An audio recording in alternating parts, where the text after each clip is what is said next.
Perfect. Well, hello and welcome to Sound Spelling Wall training. It is so wonderful to have you here. I am thrilled to be able to have you here and to thank you for participating in my dissertation study. We are going to do a little activity later where you might want to have I have a little mirror. If you don't have a mirror handy, you can use your cell phone in selfie mode. So if you have a cell phone close by, that's helpful. This is a webinar, so you may not be able to unmute yourself, but please feel free to put questions in the Q&A or comments in the chat. It's always great to see your thinking and to learn together as we go through it. And we're also going to put a link to the Wakelet in the chat so that you can have that, because the resources are all going to be able to be found on the Wakelet, as well as the recording of this at the conclusion. We'll put that on the Wakelet as well. So I just wanted to start with a little note of appreciation for some people. So Dr. Pam Kastner and Amy Healy, who is another doctorate student at MSJ, helped develop the base of what this presentation was for MSJ's Literacy Summit 2 summers ago, I believe. And we kind of used that as a foundation. So I wanted to make sure I honored their work and just said thank you to them for allowing me to kind of build on and adapt the presentation for tonight. Dr. Amy Murdoch, who's on the call, is my chair, and Dr. Beth Corbo is my committee member. So I just have to give them a shout out, because I would not be here if it wasn't for them and proceeded this far in the process of a dissertation without them. And of course, my amazing Trailblazer sisters and the Pennsylvania IU-TAC and patent consultants for getting the word out and getting me the participants that I needed to be able to conduct the study, which is awesome. And an appreciation for all of you who actually completed the survey and allowed me a sort of virtual look into your classrooms with those sound spelling walls.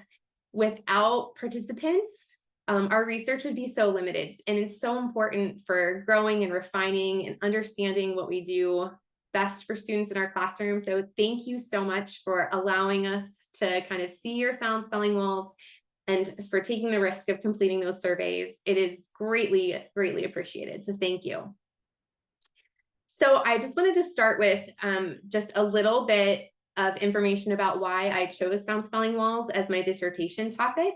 And I did that because I've used them in my own classroom, and I've used them as a reading interventionist, and I've seen really positive results from my own little informal action research, if you will, with my own students in sound spelling walls. And I knew that I wasn't alone, because in recent years, there's been this really big growth in popularity for sound spelling walls.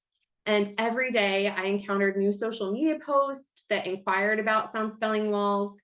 And I can do an internet search, and there's thousands of results with blog posts and advertisements to buy teacher-made sound spelling walls, and professional development opportunities. And now publishing companies are even creating their own sound spelling walls that match their programs and encouraging teachers to use them. But I also noticed when I was looking online and when I'm working with districts that teachers were asking the really important question of what research supports this practice. And lots of times people would respond that there isn't any research on sound spelling walls. And first of all, I love that teachers are asking that question, because we want teachers to follow the research, and we want them to follow the science and the data to inform what they're doing in their classrooms. But there's sometimes this little misunderstanding about there is no research, right? Science is definitely not simple. And when we think about scientific research and these types of questions, we really have to think about where we are in the research process and distinguish if something's research-based versus evidence-based.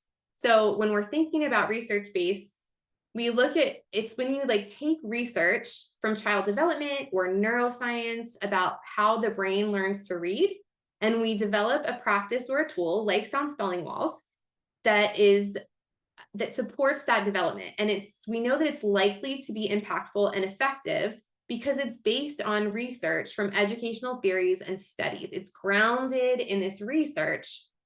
But now we need to shift to studying the actual walls themselves and their applications in the classrooms, because like you can see on the screen, the NAEP scores, we can't afford to waste instructional minutes on programs and practices that aren't going to improve literacy outcomes for students. We really need research to help us guide our instructional decisions. So when we think about evidence-based, we're thinking about the program or method itself being tested through research. We need studies with control groups and to test them in the field and see if the results show positive outcomes for students and if they can be replicated across settings and groups of participants. So my goal was to develop a tool to measure the consistency of sound spelling wall use as like this tiny first step to help us get some evidence regarding what elements of the sound spelling wall are the most beneficial, to help us determine, how best to use them in the classroom, how long do we need to use them in the classroom, who benefits from them, and all those things. So tonight, we're going to explore sound spelling walls in depth. We're going to walk through sort of my journey with sound spelling walls and what I've learned through my research and practice. And really the intent is to be really practical, provide background information, but also details about how to construct the wall and apply them in the classroom. Have lots of resources for you to take a deeper dive because we can't cover everything that we need to in the short amount of time this evening, but we can start by building a little vocabulary and background knowledge that's going to help us to build that foundation for the understanding and the whys behind the sound spelling wall. So as you might know, Dr. Stephanie Stoller is one of the professors at MSJ, and she said the wall without the why is a waste of space. And after my own sound spelling wall journey, I have to agree with her. As with all things in literacy, right? Using sound spelling walls to their fullest potential really requires a solid foundational knowledge about the layers of English, about how our writing system works. We need to be able to understand and produce phonemes and sounds in our language accurately and understand all the ways that we can represent those phonemes in our writing. And we need to know how the brain learns to read and how best to instruct our students to get them to that proficient, independent reading. So if you're not sure if you have that foundational understanding that's necessary to really effectively use the sound spelling wall, there are plenty of resources on the Wakelet to kind of get you started on that journey. And we're going to start here with just a brief introduction of some of those concepts. So lots of times we hear that English is just crazy, right? It's really important to understand that English actually isn't crazy, right? It's complex. Languages exist on this sort of continuum of transparency. And we have these shallow languages, which by the way is not a value judgment. It's just a linguistic term. So like if we look at a language like Finnish, they have a pretty direct and predictable alphabet system. There's a one-to-one correspondence between the phonemes and sounds, or the graphemes and letter patterns that represent those phonemes. But in English, it's on the other end of that spectrum. It's really deep language. It's morphophonemic.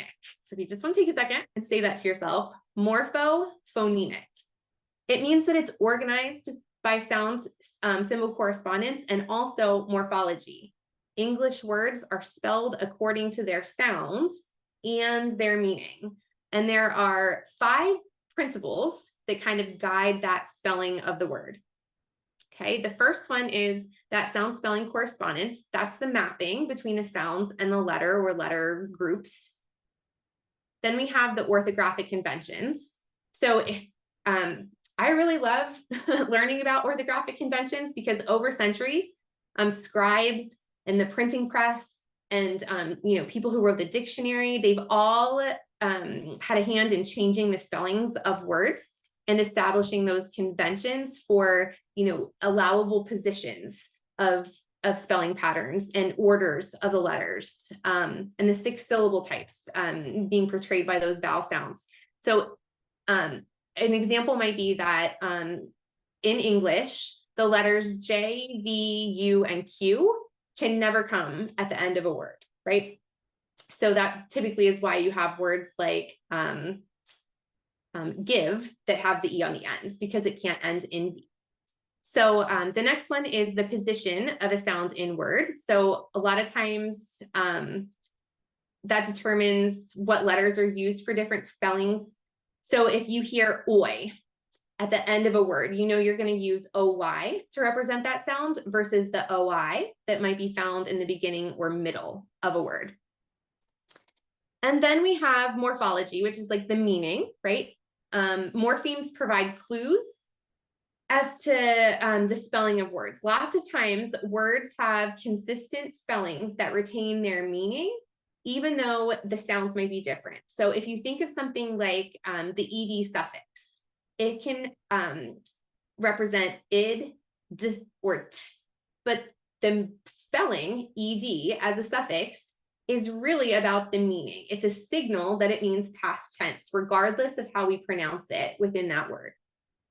And then, of course, we have the history of use. This is things like the language of origin or etymology. So, for example, that CH spelling pattern.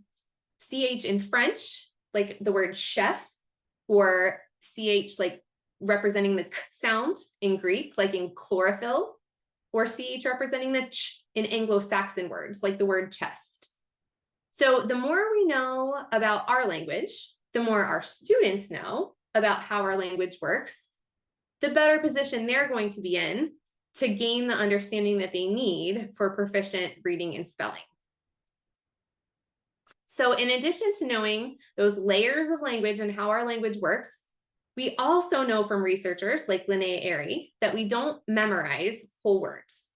In order to read words automatically and effortlessly, they have to be orthographically mapped. So orthographic mapping, there's sometimes a little confusion about this, is a mental process used to store and remember words.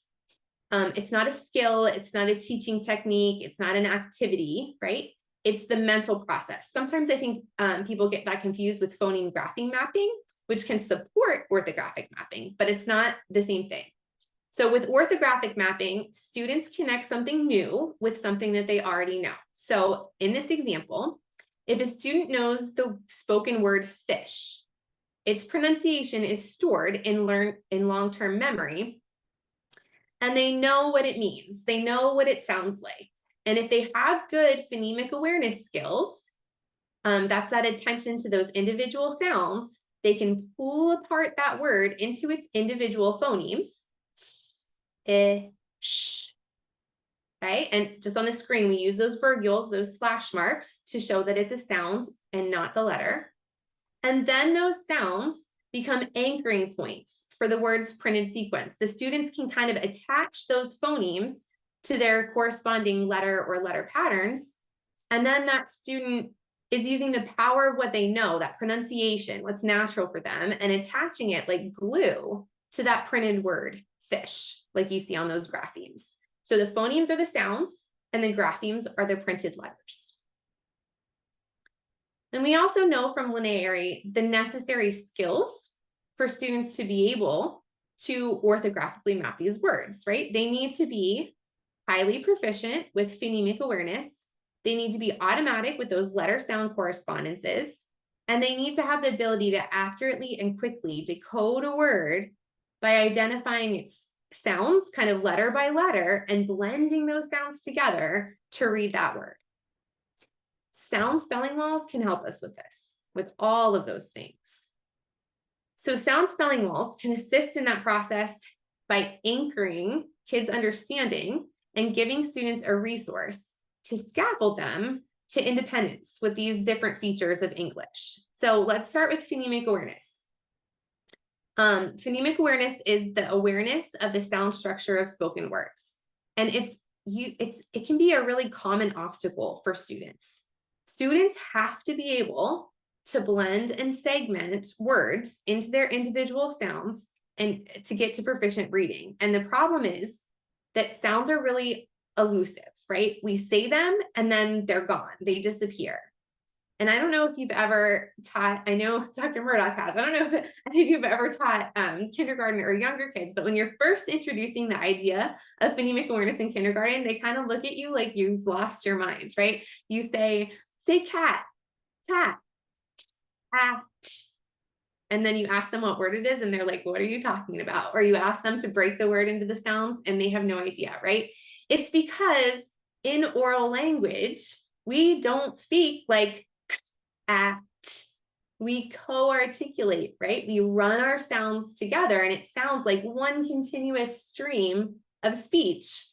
So knowing the individual speech sounds in words is really only necessary for reading and spelling. So we have to help our kids to learn this sort of unnatural task of breaking these words apart and then putting these sounds together.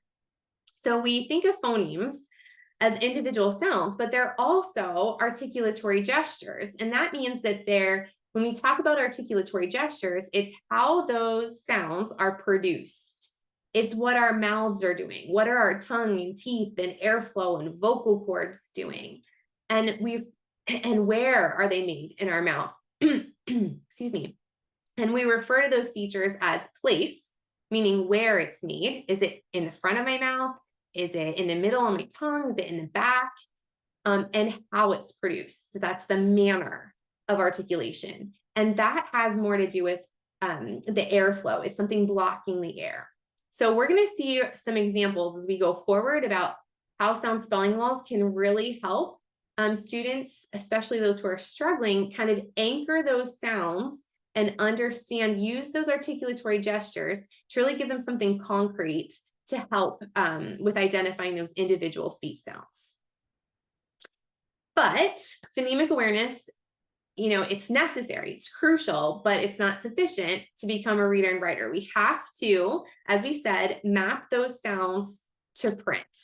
And that orthography lens there, that's the depth of knowledge that students have about the language and how it's written down, including those conventions and patterns like we talked about. So if you think back to those 5 principles of spelling, that's what it's referring to. We can use the sound spelling wall to really highlight those letter sound correspondences, those sort of orthographic conventions, even those allowable positions for those graphemes and words, by indicating those generalizations on our sound spelling cards on the wall itself.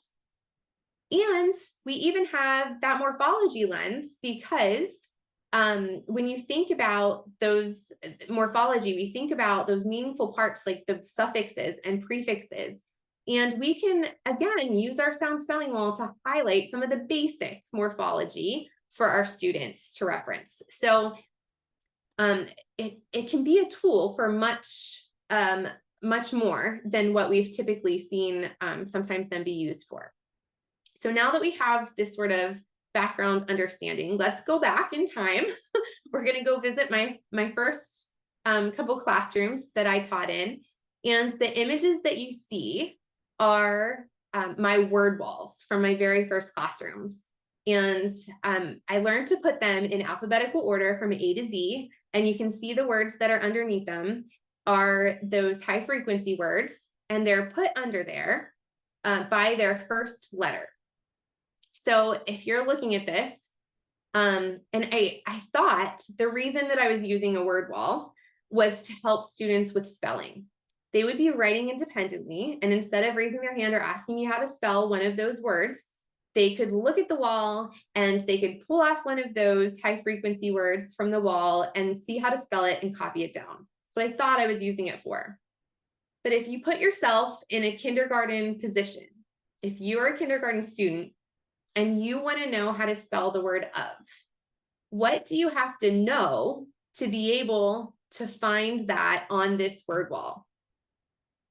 You can put it in the chat if you'd like, but I'll go ahead and tell you. You have to know how to spell the word of.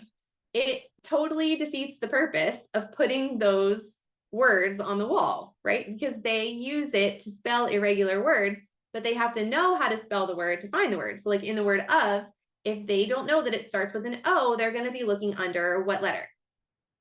That U, right?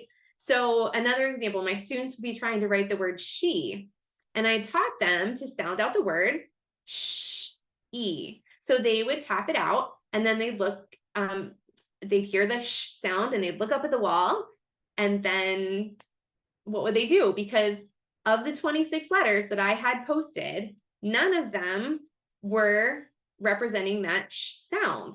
So after I realized this, I was at a professional development training, And I realized this. I went home and I changed my wall like immediately. I posted all 44 speech sounds and I placed all those high frequency words where they belonged underneath, matching their sound.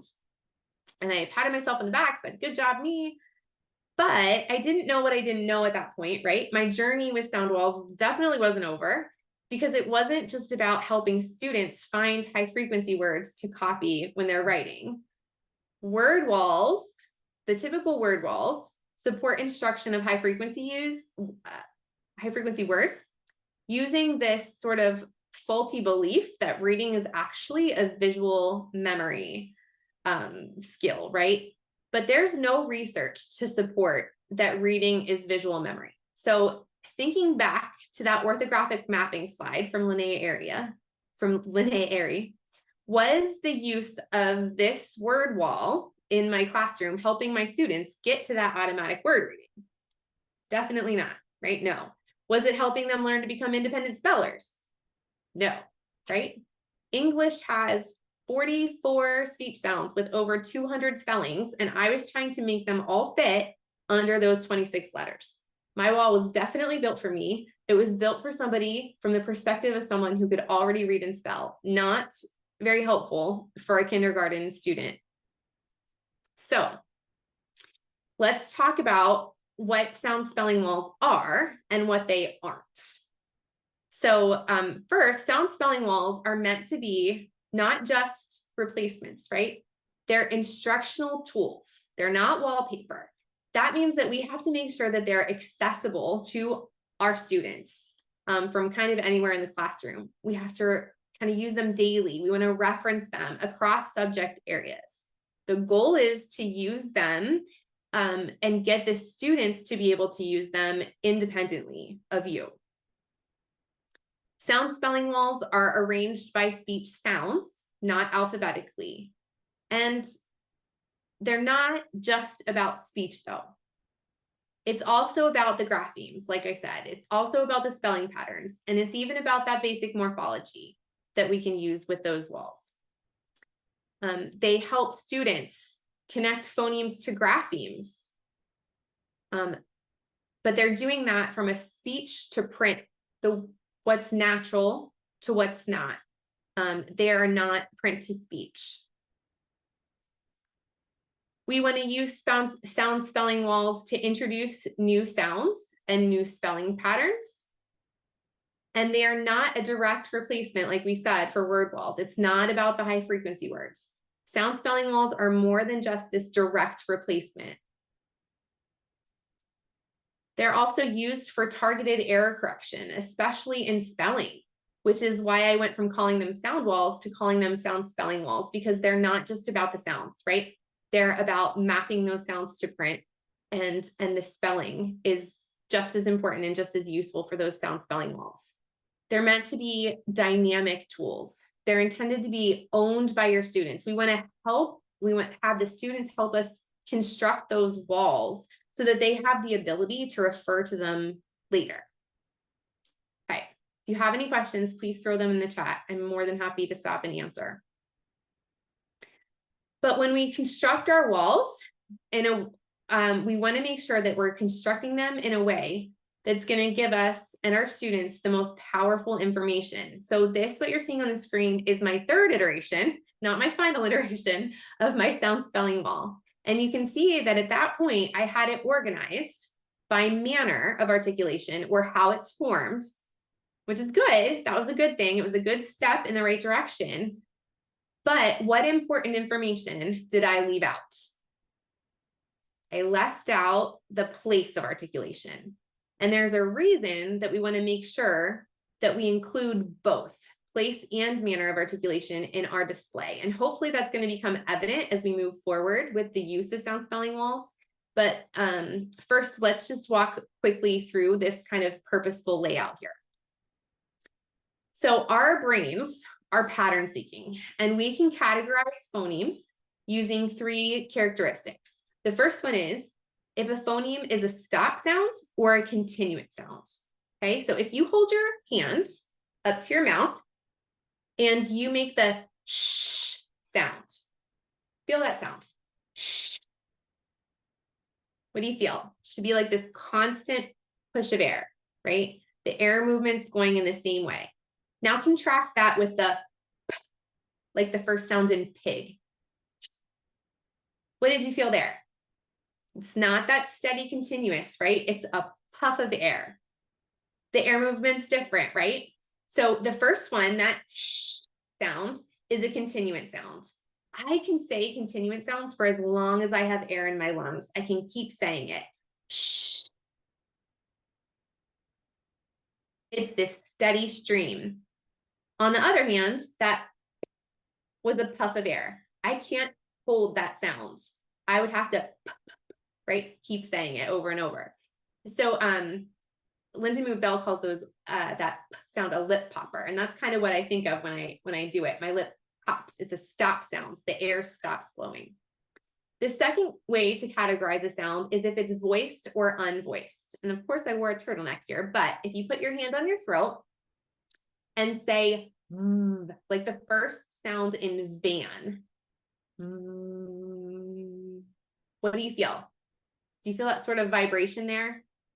You can also cup your hands over your ears if you have trouble feeling the difference. Sometimes that's helpful to kids. But I can feel my vocal cords vibrating there. Contrast that with that shh sound. Shh. I don't feel anything, right? So that sound is voiced. My voice box is on. My vocal cords are vibrating. In that shh sound, my voice box is off. It's an unvoiced sound, okay? And then the final way to categorize is if it's a nasal sound. If you say the like the first sound in mouse, and then you pinch your nose halfway through, watch what happens. The sound stops, right? That's because the airflow is coming through my nose. It's a nasalization. It sort of gives you this slight vibration, but the airflow is going through your nose. So those are the three ways that we can characterize those phonemes. And the most powerful way that we know currently to organize our sound spelling walls takes those categories into account. So across the top, horizontally, you're going to have the place of articulation. It's ordered from the front of my mouth to the back of my mouth, right? It starts with my lips together, and then it goes to my tongue, and then finally at the back of my throat. So I have these displayed on my wall in that order so that they can kind of see the similarities and differences between those phonemes. Down the side, those rows, or I'm sorry, columns, excuse me, are categorized by manner. How that sound is produced using my lips, my tongue, my teeth, the airflow. It answers those questions. What is my breath doing? Are my vocal cords vibrating? Where is that airflow coming from? How is it being made? What's obstructing it or stopping it? And all of those things, again, help to students see the similarities and differences. And you're going to see later how it's going to help us error correct in a much more purposeful and targeted way. Okay, so we're going to go through and put the phonemes on the wall. The first phonemes are a pair of sounds that we're going to explore here. And if you could just make that sound, putting your hand on your throat, I can see that my lips start out together. I put my hand out. Is it a stop or continuant? It's a stop sound. Put your hand on your throat. Is it voiced or unvoiced? Okay. And then you can do the same thing. You can look in your mirror. You can watch how that is made. You can have mirrors for your kiddos to look at, and you want them to describe it too. You want to ask them those leading questions. What's going on in my mouth? And then you can make that B sound. B. Okay, so that B is unvoiced, and the B is a voiced pair. Something to note here, it's really important. To be most effective, we have to have a solid understanding of the phonemes of English. We need to know how the sounds are made and be able to pronounce them clearly and accurately. So like as an example, when we're teaching that B sound, we want to make sure that we're teaching it as a voiced stop sound. We don't want it to come out as B with that added We want kids to learn to clip those sounds and say it really clear and precisely, because it might impact how they spell out words with that sound later. So if you want to check your pronunciation, if you want to, have a reference for yourself until you get used to it, the Roland Center has an articulation video that's very accurate, shows the mouth really clearly, and goes through each of those phonemes. I believe UFly also has videos that you can see, so you can find these on the Wakelet. We'll put links there. But we're going to go ahead and put those on the sound spelling wall. And those are our first pair of stop sounds. We have another pair of stop sounds, but this time they have their tongue on that ridge behind your teeth. So can you think of what that sound might be? If it's a stop sound with your tongue up there, it's going to be the t and d sound. Again, we have a voiced and unvoiced pair. So that t sound is unvoiced. That d sound is voiced. I would really encourage you to go ahead and put your hands there, even though it might feel silly, but it's really helpful to kind of walk through it. So think about, feel where your tongue is, feel that ridge, and think about those voiced and unvoiced sounds there.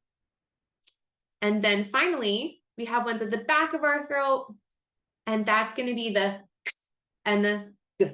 Again, voiced and unvoiced stop sounds, and those are a pair. If you watch my mouth when I make those sounds, even that b, they look the same. T, d, look and feel the same, right? What's the difference? It's just that voicing. Really important to note later when we get to that spelling portion. Now our next row are the nasals. We have 3 nasals. The first one is made with our lips together. Can you think of a sound that is made through our nose but our lips together? That sound. Okay. Again, if I made that sound and pinched my nose, it wouldn't be possible. So when you think about students who constantly come to school with kind of this ear, nose, and throat issues, sometimes that can really impede them making those sounds correctly. So you want to always keep an eye on that as well. But for that nasal sound, we can pinch that because the airflow is going through our nose. If I say all 3 of those sounds, all of them have our lips together. That's how they're starting, okay? That sound, is it a stop sound, like the p and b, or is it a continuous sound? It's a continuous sound. So you want to talk about all these features with your kids as you go. I'm going to pick up the pace a little bit. The next one is, again, that nasal sound. The airflow is going through my nose, but my tongue's on a ridge, just like t, d. It's again, a continuous sound. Again, it's a voiced sound.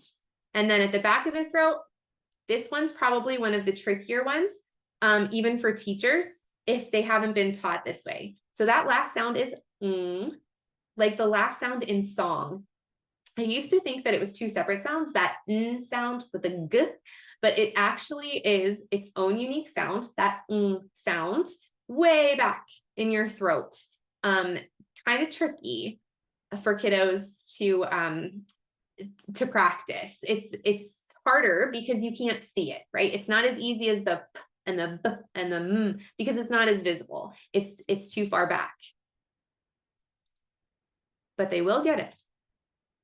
Okay, the next row are our fricatives. I love our fricatives because fricatives have to do with friction. They're like our hissy sounds.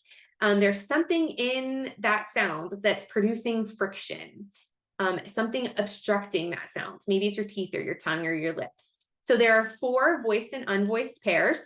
All are continuous sounds, all can be held, and all, because you can make them until you run out of air. So the first ones, if you put your top teeth on your bottom lip, what sound would that be for unvoiced? Like the first sound in fish. And when you vocalize, you get that sound, like the first sound in van. So you can check in the mirror how similar those 2 sounds are, or your cell phone, right? If I was on mute and made those sounds, would you be able to tell which one? Probably not, right? Because they look the same on our lips. The next pair are going to be and z. Lots of programs do not distinguish between these two sounds, but they are two distinct sounds because one is voiced and one is not voiced. So if you think of the word thin, or like a thin pencil, or with, that has that unvoiced sound, whereas the word this is voiced. So in print, we distinguish between those sounds with those virgules with an underline, but you can think of it, if you're having trouble distinguishing, think of kind of pairs of words like cloth and clothe, or breath and breathe. So that's just something to know. If your program doesn't teach it, you might want to address that, because they are different sounds and can cause a little trouble later if you're not distinguishing that clearly. The next set is s and z. Again, unvoiced and voiced pairs, continuous sounds, friction there. You can kind of feel it, right? That friction and z really gets your teeth going, right? That z is voiced, this is not. And then we have the sh and zh sounds. Okay, so this is another one that can be a little tricky. That zh sound is like zh in measure. Sometimes this is another one that's tricky for even the adults, because that sound comes from French. It's like a French influence, and it doesn't have, it's rare to find that zh sound at the beginning of words. The one that I always think of is genre. That's a good example, but that zh can be found in the middle and end of lots of words like measure, treasure, pleasure, garage, right? So that's another sound to note. And then we have this sound. Okay, this is an unvoiced fricative. There is friction there. Your tongue is really low in your mouth. Do you think this this sound is voiced or unvoiced? It's unvoiced, right? There's no voiced partner for the sound. And something to note is that it's the only glottal formed with the mouth open. But that friction is kind of that audible part, right? That's what the sound is. In some linguistic texts, they have that down with the glides, and that's okay. It's just preference. I think kids can understand that it has that friction, so that's why I leave it with the fricatives, and I believe Louisa Moats altered hers to be a fricative as well. And then we have our affricates. These are some of my favorites too, because it's a combination of a stop sound and a fricative sound. There are only two. One's voiced and the other's unvoiced, and they're ch and j.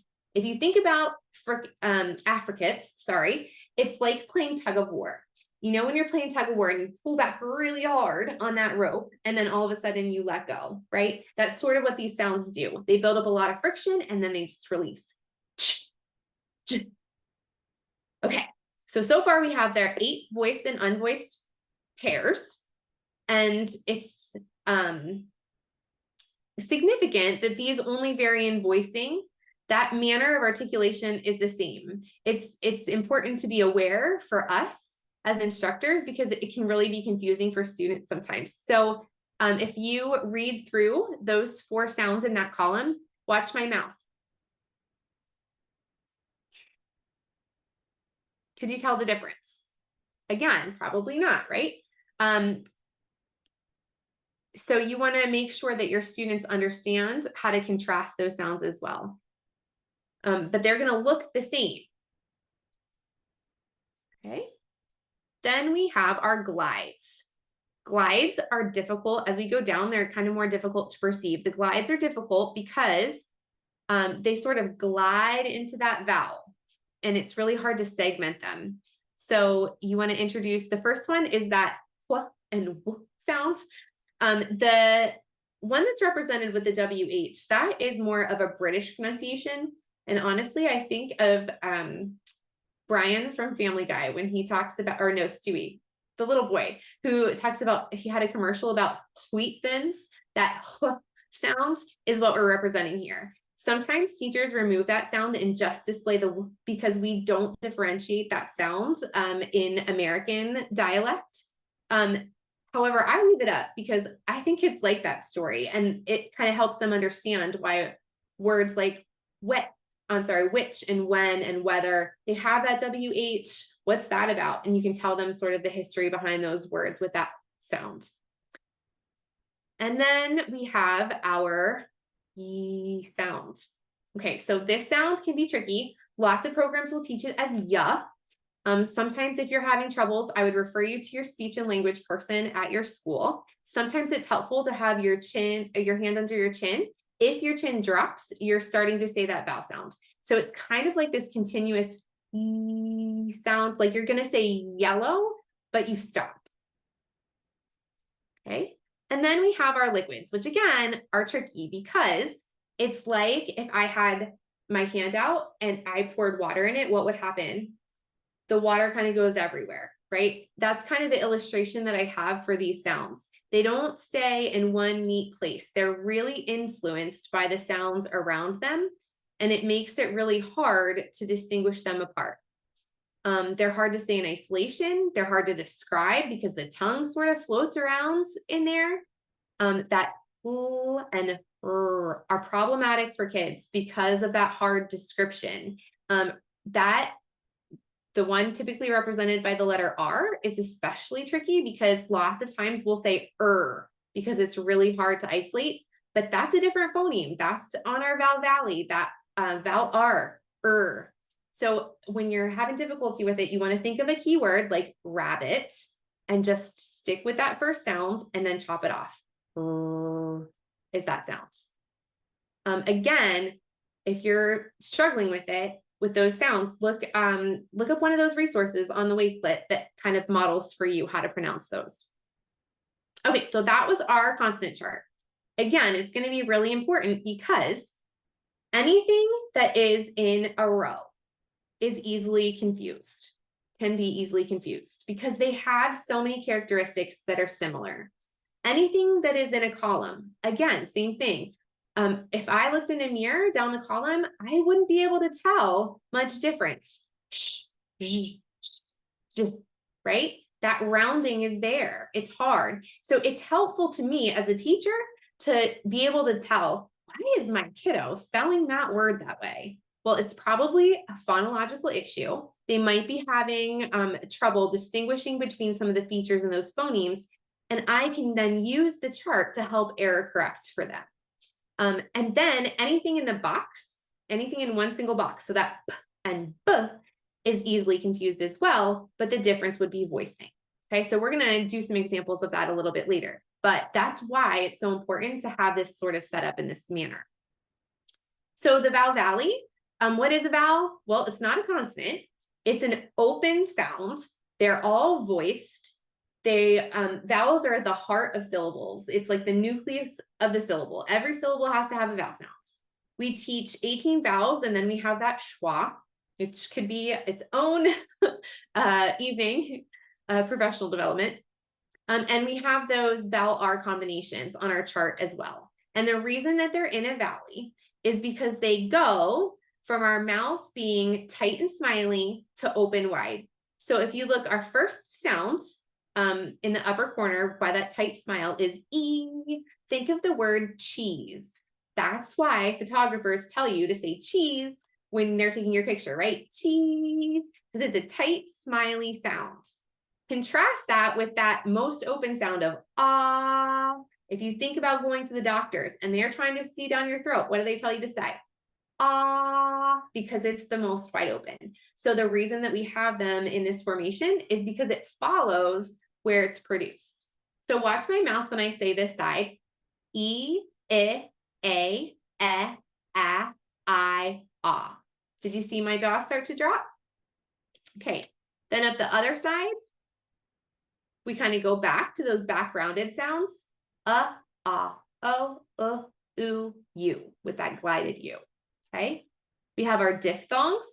Those are those vowel sounds with multiple places. So oi is actually kind of like two.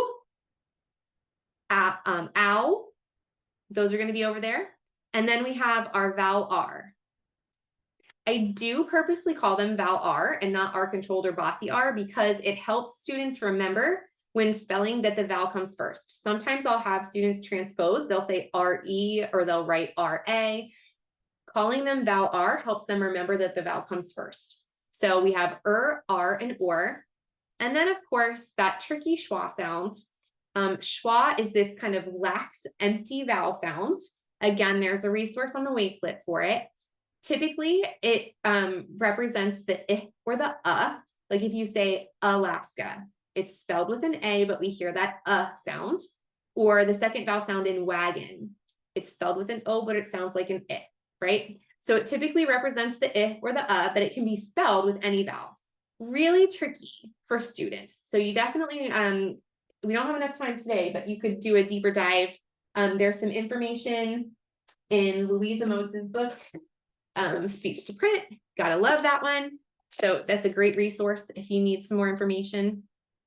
Okay, so we talked about why I sound spelling walls. We talked about what it is and what it isn't. We talked about the construction. Now we want to get to that good stuff, and we might go over just a little bit. I hope that's okay. Feel free if you have to go, but I'm just going to go ahead and finish the content tonight.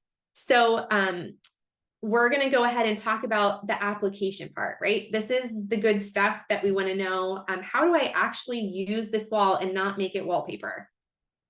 So the first thing I think of when I think about those layers of language, we're going to start with phonology because that's what's natural, right? When we teach students anything new, we want to be sure to be explicit, following a systematic scope and sequence. If you don't have a scope and sequence, there are some available different resources, which we can link to the Wakelet. Places like UFly and Tools for Reading have one.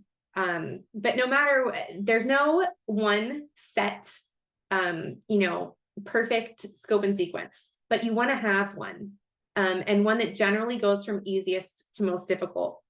But no matter what order you teach those sounds or spelling patterns, you want to start with speech and follow the same instructional sequence for each phoneme or grapheme that you introduce so that students know what to expect. They get into a routine. We can kind of reduce that cognitive load, and then they can focus on the content of what's being taught. Just something that I forgot to mention. When you're thinking about the vowel valley, that's kind of why it's set up this way. The closer those vowel phonemes are together, the more similar they are, so the more easily they are confused. So if I'm teaching kindergarten, I might not want to teach, E and A together or E and I together because they're very close on that vowel valley, which tells me that there's not much difference. So if I say E and I, there's not much difference in how my mouth is producing that sound. If I teach E and then ah, that's going to be widely contrasting sounds. So you just want to think about that. And if your scope and sequence does teach them, you want to pre-correct, right? You're going to know how in depth you have to go, how much explicit instruction you need to do, depending on where those vowel phonemes are. Okay, I digress. So Tools for Reading and UFly actually have instructional guides, like in their manuals. They walk you through how to introduce each phoneme with kid-friendly language. There might be others out there. Those are just two that I'm familiar with. If you don't have access to those resources, a really great idea is to consult your speech and language person. I was super blessed to have a speech and language teacher in my building who was very open to communication. She would come into my room and model lessons for me. We had the same sound spelling wall. We had the same keywords. We used the same language, and I would go to her and ask, how do you teach your kiddos about this sound? And we would walk through it together, creating our own little script, if you will, for those phonemes, which was really helpful for the students that we shared, because a lot of times students who need the most consistency get the least amount of consistency, right? Because those needier students, they have multiple teachers. They have a classroom teacher and maybe a title teacher, an interventionist, and they go to speech and language or maybe OT and all these things. If we don't have the same materials, the same keywords, then they, on top of having to think about the content, also have to think about, oh, Mrs. Isenberg does it this way, but so-and-so does it this other way. but they mean the same thing, and it's just kind of adding extra to their load. So you want to try to be as consistent as possible across grades, across settings, across support people, and just be in communication if at all possible. So you want to start the lesson with a review of previously taught skills, and then you can begin this sort of I do, we do, you do sequence where you kind of state the objective. You're not going to have them guess. You're going to tell them, we're going to learn a new sound today, and that sound is, and you can show them a sound spelling card, right? And introduce it with the same picture that's going to be up on your sound spelling wall. Then after you do that, you're going to you're going to get out the mirrors.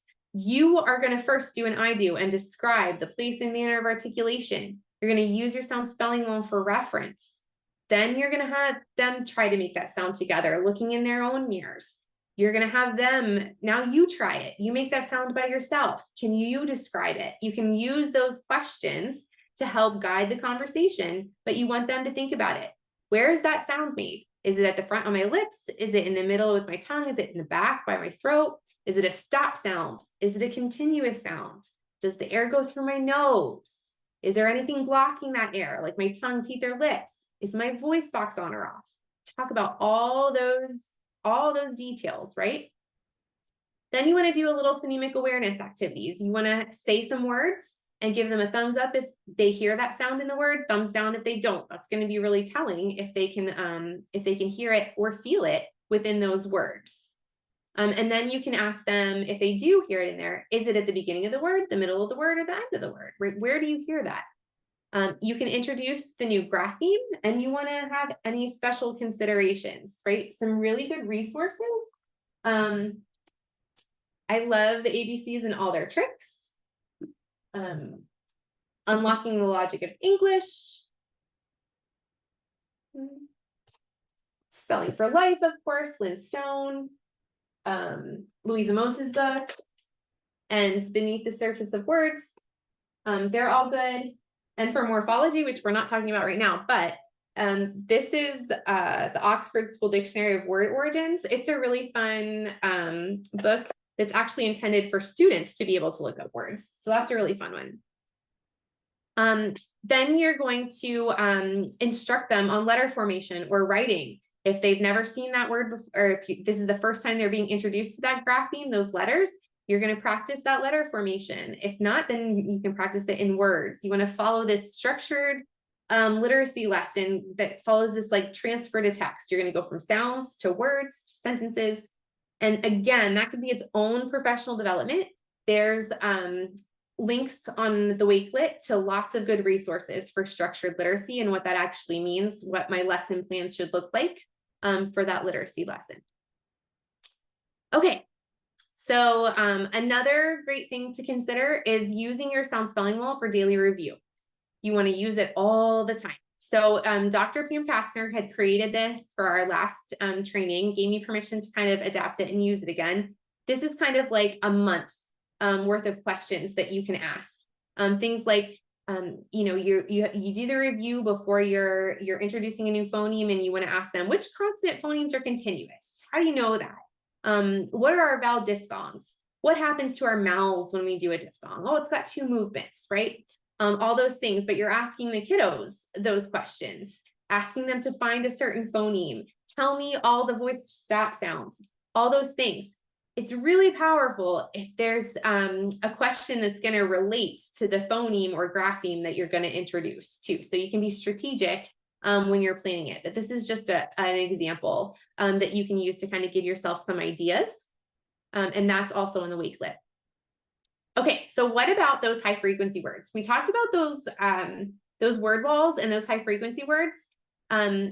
So first of all, let's clear up some definitions to make sure that we're talking about the same thing, because there's lots of times when I think that I'm talking about something and you're talking about it too, but we're actually not talking about the same thing. Okay, so the first one is high frequency words. These are words that can be found on the Dolch list and the Fry list, right? These are words that appear most frequently in print. You're going to see them a lot, especially in those primary grades, but I could pick up any of these books and these words are going to be in them. It's going to be riddled with them because they're the most frequently used words. That's why they're called high frequency words, right? Then we have sight words. This one's probably the most confusing sometimes and used most interchangeably. Sight words are actually any word that you can read automatically as if by sight. So for me, onomatopoeia is a sight word. If I see that word, I can read it automatically. Most words are. However, I can tell you an example of when I did not have a sight word was when I was reading my cognitive psychology book, right? Some of those phrases, some of those terminology in there were a little challenging for me. I was unfamiliar with me. It wasn't in my oral vocabulary. So I had to go back and break it down until it was a part of my sight vocabulary. So sight, every word wants to be a sight word when it grows up. Okay, then we have our irregular words. So these can also be your heart words, your tricky words.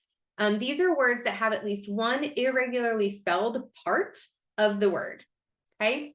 And when I think about this, I think about Dr. Katie Pace Miles. She works under and with Dr. Linnea Airy, focusing a lot. She's done studies with Mary Dahlgren, and they kind of analyze these words. They've looked at sound walls in classrooms, taken record of all the words that have been posted, and analyzed them as to whether they were what she calls permanently irregular or temporarily irregular. So permanently irregular words are words that have an irregularity in them that is not going to be taught. So for example, the word of, right? There's not many other words that have that O representing that sound and the sound being represented by the letter F. That word is permanently irregular. You're not going to see those spelling representative in your scope and sequence.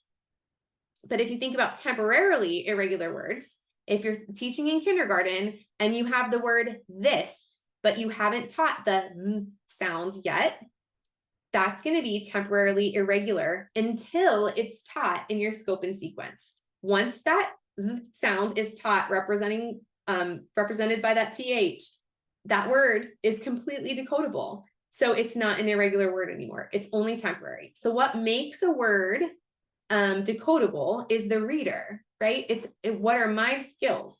And for different kids, it might be different things, but thinking about your scope and sequence, words might be temporarily irregular until you get to it to explicitly teach it. So we want to avoid teaching as many words through rote memorization, especially words that are eventually going to be decodable, as possible. We want to kind of reserve that memorization for words like of, right, that aren't regularly mapped. We want students to be able to identify the parts of the words that are irregular and understand that they only have to learn portions of most words by heart. We know that these words need to have more analysis, not less analysis. And some students are going to get these words in 1 to 4 exposures by analyzing them, but other kids, it's going to take them lots and lots of repetitions of analyzing those words. If you need help looking at them, Really Great Reading has the heart word routine. UFly has a heart word routine. Readsters and Reading Rockets has one. There's one on our Wakelet, and it walks you through how to map those words for kiddos. Lots of videos, and I'll make sure that I link the patent one on there as well. The question here is to post or not to post, right? And there's really no firm yes or no answer to this. Different people suggest different things with different reasons why. So here's the thinking. If you choose to post an irregular word on the sound wall, you want to do it temporarily because you want them to get to independence of writing that, right? And how are they going to do that? By analyzing the word. If I put that word up there, then it's taking away that opportunity for them to map it. Maybe instead of posting it, maybe I want to give them opportunities to practice more. So maybe I want to do a cover, say copy or cover, I'm going to say it wrong, cover, copy, compare, right? It's you write that, you have the irregular word listed, the students cover it up, they try to write it on their own, and then they check to see if it's correct or not, and they need to say it as well. So that's another option to practice, but practice, but with corrective feedback. You want to make sure that they're doing it correctly, and encoding is so important for those words. Amy, I know that it is 7 o'clock. I'm going to just keep going a little bit, if that's okay with you. Absolutely. Yes. Okay. That's a great plan. Okay. So, when we're thinking about using a sound spelling wall for targeted error correction, there are different tools for different error corrections. So, for example, let's say these sounds together, we have sh, zh, ch, j. Our mouth looks the same, right? If my student is confusing the sh and the zh, a mirror isn't going to help them fix that issue, right? What's the difference between those two phonemes? Is it airflow? Is it position of the mouth? Or is it voicing? It's voicing, right? So what can I do to help them distinguish the difference between those sounds? I'm going to have them put their hand on their throat. I'm going to have them cup their ears and say those sounds to distinguish the difference between them. Okay. Let's say that I had these sounds, the ch and the sh. Using this chart can help me figure out why they're struggling with it. What's the difference between those two sounds? Is it voicing? Can I do this? They're both unvoiced. It's not going to help. Shh, shh. They're both unvoiced. They're both tongue pulled back on the roof of the mouth. That's not going to help. The difference is the airflow, right?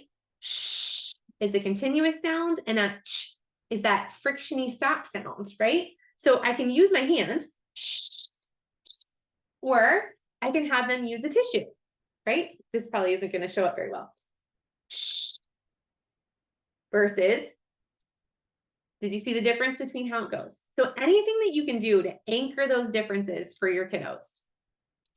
The next one, what are the difference between these sounds? That and they're both unvoiced. They're both fricatives. So the difference is where they're produced, right? The where, the place of articulation. So I'm going to get out my mirrors. Just a little teacher tip. The smaller the mirror, the better, because the less they can see. I started out with these big mirrors and they started grooming themselves and making faces at each other through them. So I went to these small ones and it was much, much better. But you want to show them, okay, our teeth are on our lips for this sound, our tongue's between our teeth for this sound. Picking the right tool for that error correction is going to be super helpful for your students. So here's an example of a phonological error in spelling. We wanted to write the word lump and the student spelled it as L-U-P. Okay. So first I'm going to ask myself, did they represent all the sounds? And the answer to that's no. So I'm going to say that's a phonological error. They're missing a sound somewhere in there, right? So one thing that I can do is I can have my students hold their nose, right? If you say cat, dog, lump, holding your nose, cat, dog, lump. Did you hear that like nasal part? You can try to get them to recognize, oh, there's a sound in there that goes through my nose. Did I represent it? It's so funny to watch these little kindergartners pinching their nose and holding their necks, but they'll do it and they'll do it independently. Another thing that we can do is we can do some phoneme graphing mapping. And you can use your voice to kind of scaffold them. I think there's an error on this slide. It should be the word lump. But if I'm going to do phoneme graphing mapping and there's directions to this on the Wakelet, you're going to have the student say the word, lump. Your turn, word, lump. And then they're going to tap lump, right? I'm going to make that kind of louder and more obvious. Don't schwa it though. Then we're going to draw our lines for each one. How many sounds are in that word? I can count it. There's 4 sounds. So I need to fill 4 boxes. Then we're going to pull our chips. What's the first sound? What letter are we going to use to represent that sound? L. What's the second sound? And you're going to progress through it, each sound by itself, and then they're going to rewrite the word as one whole word and read it again, lump. Okay. That can help them kind of isolate that sound. Okay. Scaffolding with your voice. Yep. So then we have some other examples. So if I wanted to write fin for fin, I'm going to use what tool? A mirror, right? Because that's placement. What am I going to use to help my students correct writing shop for chop? If I look, I see the sh and the ch are made in the same place. So a mirror is not going to help me. Again, it's that they're both unvoiced. It's going to be that tissue or that airflow with my hand in front of my mouth. How about using the j for the ch sound? That one's voicing. So I'm going to have my hand on my throat for that one. So you can see how if I didn't have my sound spelling wall set up this way, then I'm not going to easily be able to look up to see it. Kids will take ownership of kind of looking. I had a kiddo who always dropped the R sound, the R in a blend. And he would know, and he would go up to the wall and say, oh, I know it's in there, right? So he was starting to become more aware and more cognizant of those sounds that tricked him, and using that, that tool to help. Okay, you can also use the sound spelling wall for, oops, oh, my little kitty cat face didn't show up. You can use the sound spelling wall, not just for phonological errors. You can help with knowing the position of spellings, right?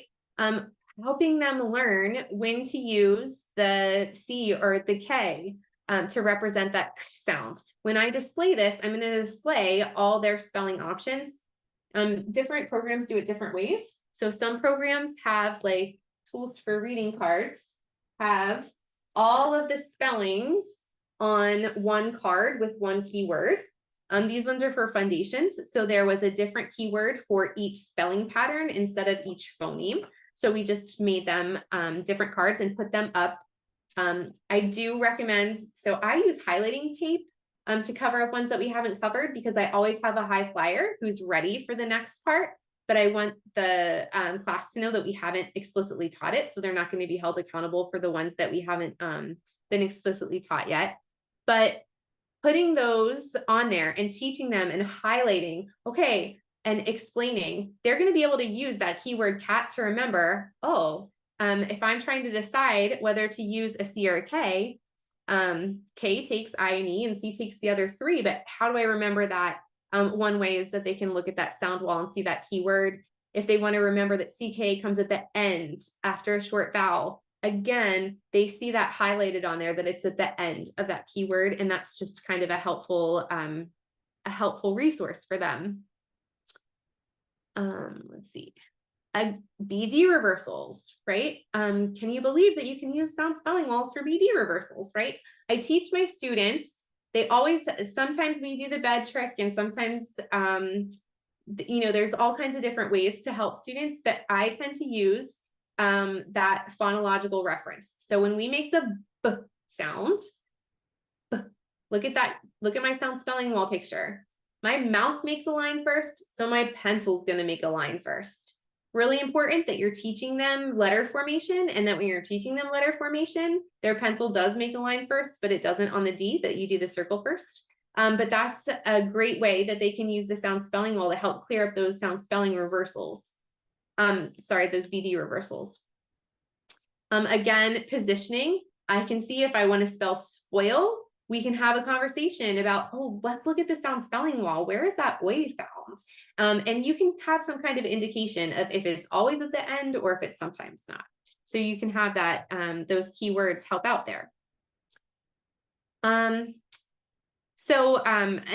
last, for the spelling patterns, when I set up my keywords, I do it by frequency of use.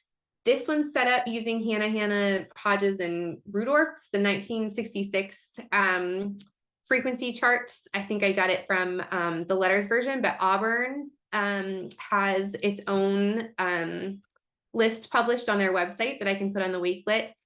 This was not for students. This was for professional development for teachers, but you can see the percentage of use next to each spelling pattern. So they know if they're really stuck, if they can't figure it out by position, like oi or oi, like the OY or OI for oi, if there's